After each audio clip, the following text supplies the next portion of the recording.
അർജുൻ കല്യാട് മേപ്പാടി ആശുപത്രിയിൽ നിന്നുള്ള ദൃശ്യങ്ങളാണ് ഇത്. പ്രേക്ഷകർ കാണുമ്പോൾ ആ ആശുപത്രിക്കുള്ളിൽ വയ്ക്കാൻ പോലും കഴിയാത്ത വിധം അധികം മൃതദേഹങ്ങൾ അവിടെ എത്തിച്ചേരുന്നു. പ്രത്യേകം ഒരു പന്തൽ തന്നെ ഇട്ടിട്ടുണ്ട് ഇപ്പോൾ എന്നാണ് മനസ്സിലാക്കുന്നത്. അങ്ങനൊരു ക്രമീകരണം ഒരുക്കിയാണ്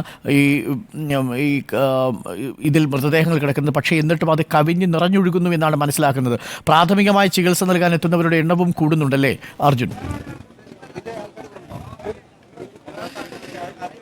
തീർച്ചയായിട്ടും അരുൺകുമാർ, അതായത് ഈ ആശുപത്രി മുറ്റം മൃതദേഹങ്ങൾ കൊണ്ട് നിറഞ്ഞിരിക്കുകയാണ്. 48 മൃതദേഹങ്ങളാണ് ഇപ്പോൾ ആശുപത്രിയിലേക്ക് എത്തിച്ചേർന്നത്. അതിൽ 35 മൃതദേഹങ്ങൾ തിരിച്ചറിഞ്ഞു.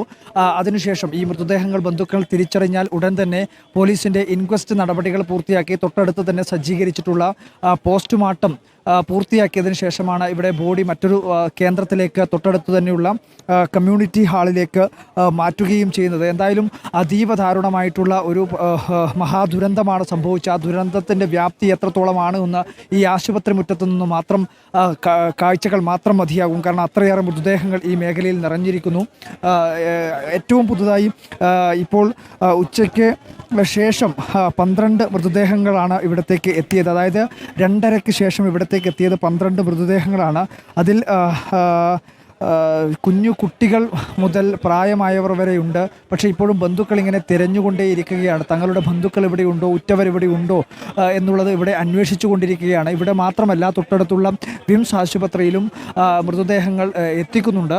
93 പേർ മരണപ്പെട്ടു എന്നുള്ള വിവരം ലഭിക്കുമ്പോൾ 48 പേരുടെ മൃതദേഹങ്ങളാണ് ഇപ്പോൾ ഈ ആശുപത്രിയിൽ സൂക്ഷിച്ചിരിക്കുന്നത്. മറ്റുള്ളവരുടെ മൃതദേഹങ്ങൾ ഈ വിംസ് ആശുപത്രിയിലും അതുപോലെ തന്നെ ഈ കോഴിക്കോട് ഉൾപ്പെടെ ഈ മൃതദേഹങ്ങൾ എത്തിക്കുകയും ചെയ്തിട്ടുണ്ട്. തൊട്ടടുത്ത് തന്നെ പോസ്റ്റ്മോർട്ടം നടപടികളും ഈ മേഖലയിൽ തന്നെ നടക്കുകയും ചെയ്യുന്നുണ്ട്. എന്തായാലും നിരവധിയായിട്ടുള്ള ആൾക്കാരും ഈ മേഖലയിലെല്ലാം തന്നെ ഉണ്ടായിരുന്ന നിരവധിയായിട്ടുള്ള ആൾക്കാർ ഇവിടത്തേക്ക് എത്തുന്നുണ്ട്. കാരണം അർജുൻ, ഞാൻ തിരിച്ചു വരാം. ഇപ്പോൾ ഷിഹാബ് നമുക്കൊപ്പം ചേരുന്നുണ്ട് പട്ടാമ്പിയിൽ നിന്നും. ഷിഹാബെ പറയൂ, ആരെയാണ് തിരയുന്നത്?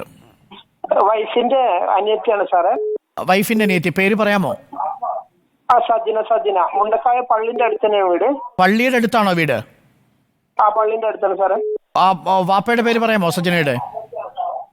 പിന്നെ വാപ്പയും ഉമ്മയും അവര് മിസ്സാണ്. അവര് മരിച്ചു എന്ന് പറയാൻ കഴിഞ്ഞിട്ടുണ്ട്.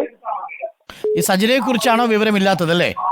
സജിന 2-3 മക്കളുണ്ട് സാർ. അവരെ കുറിച്ച് വിവരമില്ല. അവർ ഒരുമിച്ചാണോ താമസിച്ചിരുന്നത്? ഒരുമിച്ച്. ഈ പള്ളിയുടെ തൊട്ട് താഴെയാണല്ലേ? വാപ്പയുടെ പേരൊന്ന് പറയാമോ? ഈ സജനയുടെ വാപ്പയുടെ പേരൊന്ന് പറയാമോ? കുഞ്ഞു മുഹമ്മദ്. അല്പസമയത്തുള്ളിൽ വിവരം അന്വേഷിച്ചിട്ട് പറയാം കേട്ടോ. ഓക്കെ, നമുക്ക് അവിടെ മദ്രസയിൽ ഒന്ന് വിളിക്കണം. നമ്മുടെ അബ്ദുൾ റസാഖിനോടൊന്ന് വിവരം ആരായണം. ഈ കുഞ്ഞു മുഹമ്മദിൻ്റെ മകൾ സജിന, കുഞ്ഞു മുഹമ്മദ് മരണപ്പെട്ടു എന്നാണ് അദ്ദേഹം പറയുന്നത്. ഷിഹാബാണ് വിളിച്ചത്. ഷിഹാബിൻ്റെ ഭാര്യ സഹോദരിയാണ് സജിന. സജിനയുടെയും കുട്ടികളുടെയും വിവരം അറിയില്ല. ഉറ്റവരുടെയും ഉടയവരുടെയും കാര്യങ്ങൾ അന്വേഷിച്ച് വിളിക്കുന്നവരുടെ എണ്ണം കൂടുന്നു. പലയിടത്തും മിസ്സിംഗ് ലിങ്കുകളാണ്. മുണ്ടക്കൈ എന്ന് പറയുന്ന ഗ്രാമത്തെ പൂർണ്ണമായും അനാഥമാക്കിയാണ് ഈ ഉരുൾപൊട്ടൽ ഉണ്ടായത്. രാത്രി 1:30-ക്കാണ് ആദ്യത്തെ സംഭവം. രണ്ടാമത്തേത് 3-3:30 കൂടി വീണ്ടും 4 മണിക്ക് വീണ്ടും ഉരുൾപൊട്ടൽ ഉണ്ടാകുന്നു. ആദ്യം ചൂരൽ മേഖലയിലാണ്.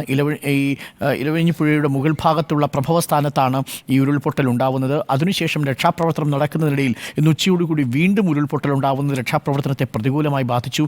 എന്നാൽ അപ്പോഴേക്കും ഒരു സംഘം മറുകരയിലെത്തിയിരുന്നു, മുണ്ടക്കൈ ഗ്രാമത്തിലെത്തിയിരുന്നു. അവിടേക്ക് എത്തുക അതീവ ദുഷ്കരമാണ്. ചൂരൽ മലപ്പാലത്തിൻ്റെ ഭാഗത്തുകൂടിയാണ് കടന്നു പോകേണ്ടിയിരുന്നത്. എന്നാൽ ചൂരൽമല പാലം പൂർണ്ണമായിട്ടും തകർന്നു.